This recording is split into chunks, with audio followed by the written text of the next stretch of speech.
ஐக்கியத்தில் நல்ல ஜெபத்தில் நல்ல போக்குவரத்துமா இருந்துட்டோம் அப்படின்னு சொன்னால் நம்ம தேசத்திலே ஒரு எழுப்புதல் உண்டாகும். அல்லேலூயா. ஐக்கியத்தில் நல்ல போக்குவரத்துமா இருந்துட்டோம் அப்படின்னு சொன்னால் தேசத்தில் ஒரு பெரிய எழுப்புதல் உண்டாகும். தானியேல் எதைத்தான் என்ன செஞ்சார்னா செய்தார். 1வது அதிகாரத்தில் அவர் சிறையிருப்புகளில் தான் என்ன செஞ்சார்னா பிடித்து கொண்டு வரப்பட்டார்.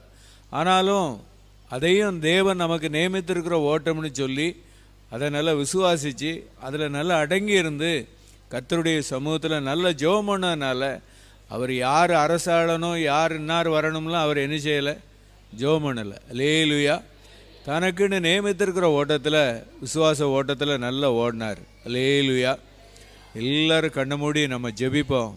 தானியேலுக்குள்ளே இருந்த அந்த அடங்கி இருந்து ஜெபிக்கக்கூடிய விசுவாசத்தை எனக்கு தாங்கப்பா.